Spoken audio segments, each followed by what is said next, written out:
There are stories born from hope, and there are stories carved from fear.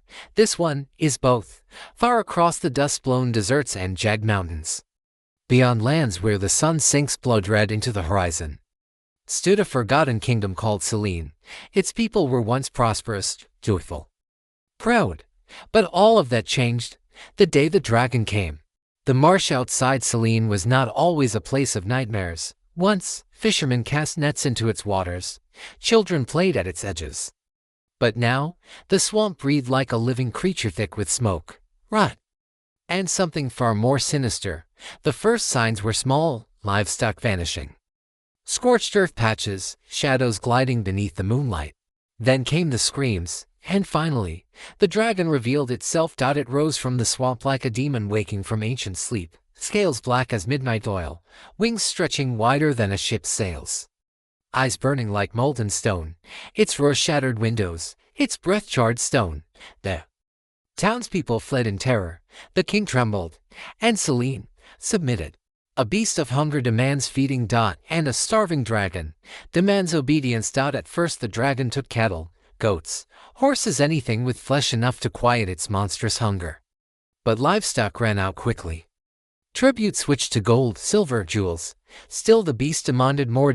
And so came a decree, whispered through every home, every temple, every frightened heart: we must offer a human sacrifice. The people cried. The king wept behind closed doors. But the dragon's wrath allowed no mercy. One by one, names were drawn.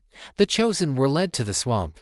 Their screams were swallowed by mist and silence. Fear grew into despair. Despair grew into madness. Until finally, one name shattered the kingdom: Princess Sabra. On the morning of the sacrifice, gray clouds smothered the sky. A cold wind whispered through the empty streets. Princess Sabra wore a white ceremonial gown, pale as moonlight, soft as morning cloth.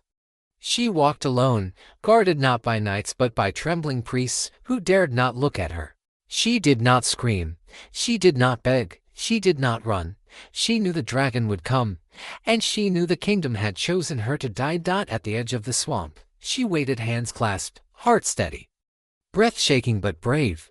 Mist curled around her ankles. Something moved in the shadows. Then, a horse's hooves struck the ground. From the dust of the trade road came a lone rider, armor shining faintly beneath the gloom, a scarlet cross painted boldly on his white shield, cape fluttering crimson behind him. He rode with calm purpose, the way a man rides when he has seen battle, loss, and miracles. His name was George, a Roman-born knight wandering the world in search of justice. He dismounted before the princess, studying her with steady, piercing eyes. "George, you stand too close to death, my lady." "Princess Sabra, it is not death I stand close to. It is duty."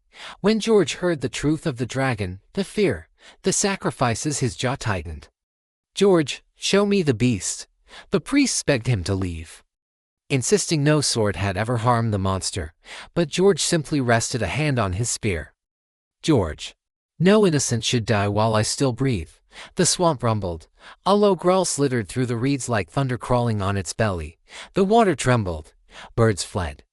The air thickened with the smell of acid and burning. And then, the dragon rose. It towered over the marsh, wings unfurling with the groan of ancient leather. Its scales glinted with toxic slime. Saliva hissed from its fangs.